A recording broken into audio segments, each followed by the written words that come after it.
Metal Ben's Chronicles coming at you from the Metal Ben Mobile, where metal lives. Quick little video here. Gotta head into work here in like an hour and a half, and I figured I'd just get this out of the way. We're gonna do a little review of the Megadeth Biohazard concert I went to on Friday at Hollywood Casino. Man, it was a great time. Really, really nice, beautiful venue. And it sounds like they're gonna get more metal up there next year. Let's freaking hope. Either or, there was 3 bands. El Nino opened it up. I had no clue they were actually opening, to be honest. And I saw them. I'm like, this is something I'm definitely not going to be into because I just don't care for their music much. I mean, it's new metal, groove metal, alternative metal, and that's just not my thing when it comes to metal. But I will say this. They had good energy as far as being a performing band. They had some really good energy. And they did a really cool drum solo in the middle of their set, and it sounded like at one point they were going to go into Refuse to Resist by Sepultura. They did the drum pattern near the end of it. It was kind of cool. They played for about a half hour. Not really my band, like I said. But, you know, for what it is, they did do a good job performing. So then we get into Biohazard, the reunited Biohazard. And they kicked absolute ass. Biohazard was absolutely impressive. And I know you're saying, well, Metal Ben, you kind of said you don't like new metal, and Biohazard kind of has the rap vocals too. Yeah, but Biohazard's cool. They got the hardcore edges, and I've always been a fan of Biohazard. You know, going back to the 90s, particularly their first couple of albums, though, to be honest. Biohazard was freaking awesome, though. I mean, they played about 10 tracks. I want to say they played for about an hour. But they played a really good set list. They had a lot of good energy. Evan Seinfeld sounded fucking awesome. Really good interaction with the fans, too, when it comes to Biohazard. The tracks they played were Urban Discipline, Shades of Grey, Down for Life, Tales from the Hard Side, Wrong Side of the Tracks, Love Denied, 5 Block to the Subway. We're Only Gonna Die, a Bad Religion cover, there, Punishment, and Hold My Own. A really good set list. As you can tell, they were basically focusing on the first 3 albums with their set, which is cool because those are their best albums, in my humble opinion. Yeah, but Biohazard absolutely tore it up. Great energy, great live band. I'm happy I finally got to see them. You know, let me turn on a light there. Okay, it's starting to get a little dark here. So then we get to the main event, Megadeth. 4th time seeing Megadeth. I ran into a guy at the show. Actually, somebody I used to go to the bar with a long time ago. And, yeah, him and a couple other friends of mine were there, too. So this would have been his 31st time seeing Megadeth. 31 freaking times seeing Megadeth. And he said he first seen him, like, back on the Euthanasia tour. I'm like, holy shit, that's pretty fucking impressive. That's fucking dedication when you love a band that much. But this is my 4th time seeing Megadeth. Now, I saw them last year, too. You can find that review up here on the channel, too, that me and Metal Mike went to here in Hershey, PA. I mean, the set list, you know, I kind of wish they would have changed it up maybe a little bit because they basically played the songs you would expect Megadeth to play. Opened it up with Hangar 18. Then they played Dread and the Fugitive Mind. Wake Up Dead. In My Darkest Hours, Sweating Bullets, Angry Again, Will Be Back from the newest album, The Sick, the Dying, the Dead. Now, one of the surprises they put in here, and I wasn't expecting this, and I was really freaking happy when they played this track, is Hangar 18's little stepbrother, little bastard child, Dystopia, the title track from Dystopia. They played that, sounded fucking great. A Totally Monde, Trust, Tornado of Souls, which is always cool hearing Tornado of Souls a lot. That fucking guitar solo is still one of my all-time favorites. Symphony of Destruction, Peace Cells, and Holy Wars to Punishment due to close it out, which is what they closed it out with last year, you know, when we saw Megadeth 2. I mean, for what it is, you know, that's pretty much the set list you would probably expect from Megadeth. But I gotta say, they had a fill-in guitar player, and they had the guy from Winter Sun filling in for Kiko Lorenzo, and his name is Timu Manisari. I don't know if I'm pronouncing that right. Timu Timu Manasari filled in from Winter Sun, and he did a phenomenal job. Hey, man, give Dave credit where credit's due. Dave knows how to find guitar players.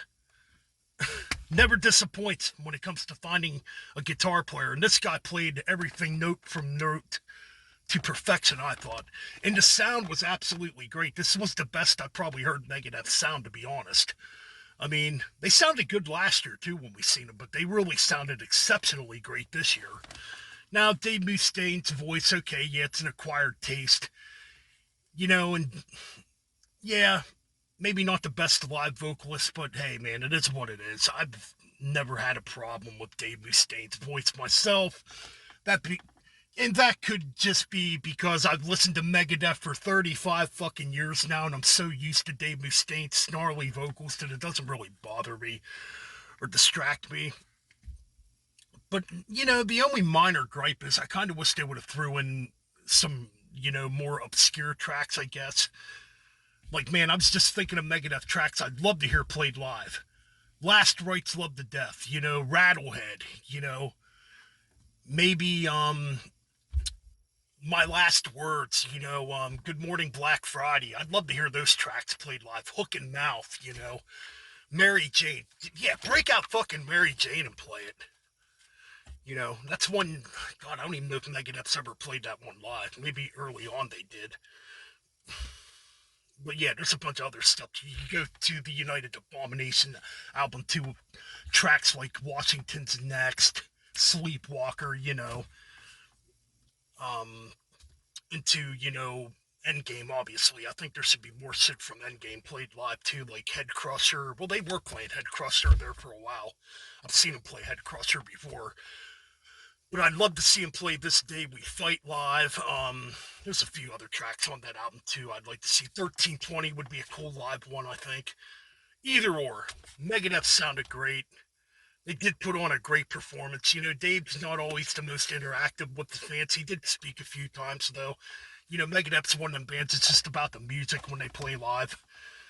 But all in all, it's a good performance. The venue was great. I ran into a lot of cool people up there. A couple of my friends, like I said, talked with the drummer Sean from Fatal Aggression. He was there. My friend Dustin Michael Flickinger was there. Flick, as we call him. Hung out with him through the whole set of Megadeth. I had to actually bought a seat, dude. I never even made it to my seat. I just stayed in the lawn area the whole fucking time. Which, it's whatever. I mean, because I was expecting this to be in like a, well, they got a stadium up there too at Hollywood Casino, and I thought that's where they were playing at, and no, it actually wasn't there, but where they played at was absolutely nice. The stage was gorgeous, man, and the weather was fucking perfect. You couldn't ask for a better night to go to a metal show.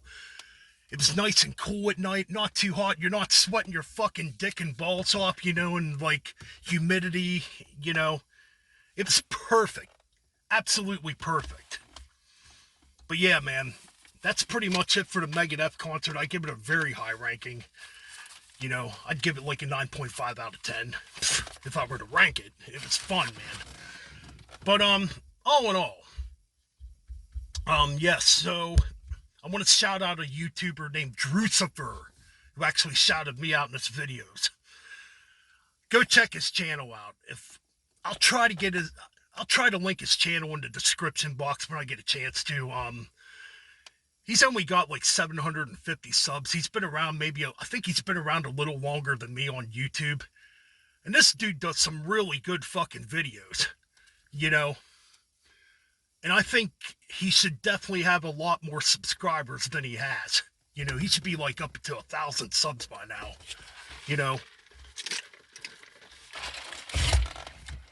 got another YouTuber out there too, Nasty Metal Productions, who I've actually watched for years. He talks about like all the underground new wave of British heavy metal stuff or the new wave of traditional heavy metal stuff, I should say too. He talks about all that stuff. It does not get a lot of views and attention on his channel either, and that's just a shame, So yeah, there's times I do get very frustrated with my view count on videos. I'll admit it. I got really upset the other day because I did the Queensryche EP review and it didn't get much traction at all, and it kind of upset me. But then again, you know, I shouldn't let shit like that get to me, because one positive thing I've done on YouTube, I've made friends on YouTube. I've been on live streams with a lot of cool YouTubers, you know. I've been on a live stream with Mark G with a C, you know. Oh, what's the other dude? Cloudy Mouter. I've been on stream with Jeff, obviously. I've been on a bunch of streams with. I've had Thralls of Metal Nick on my streams, you know. Thrash Maniac 99 Levi's been on my streams. I mean, there's a bunch of people that have been on my streams since I've been on YouTube. Me, Metal Mike, you know, Ryan Arnold, obviously, and guys like that. And plus, you know, I've gotten to know Ralph Vieira through YouTube and people like that, and Scott Waters, and I shouldn't be like so down on myself when the numbers aren't there, because what matters is the fucking music. And yes, it's a guilty habit I have of, you know, kind of beating myself up when the views aren't perfect or what they should be, I feel. But you know what? We're still going strong here on YouTube after 6 years. I mean, 4 years for this channel, but technically I've been around for 6 years. We're still going strong. And we're getting very close to that 800 subscriber number. That's a fucking monumental achievement. You know, as far as I'm concerned, you know, we're getting closer and closer to that 1,000 subscriber mark, and that's always cool. Whether it's hit this year or sometime next year, hey man, we'll get there though. But anyways, I want to thank everybody that's, you know, been a friend to me. You know, thanks to everybody that comes around here and comments on the videos. You know, it means a hell of a lot to me, because I think it's really important as a community that we show support and love for each other, because we're all in this for the music, you know what I'm saying? And it's very, very important, you know. All in all, coming up on the channel, I am going to review the brand new UDO album. I'm probably going to review the new Cannibal Corpse. I'm thinking about picking it up on Friday. I believe it comes out this Friday. There's a bunch of other stuff I need to review. I still need to review the seven, oh my God, Severed Angels CD that, you know, not Mick Watkins, Wayne Noon is a part of. He's the drummer for Severed Angel. I still got to review that. Having trouble with that one for some damn reason, but I got to get my ass in gear and get it reviewed. All in all, I'm out for now. I got to get ready and head to work. Like I said, thanks to everybody that supports this channel. Megadeth was fun on Friday night. Lot more fucking metal to come here on Metal Ben's Chronicles. Keep it metal and keep on banging those heads. Alright, I'm out.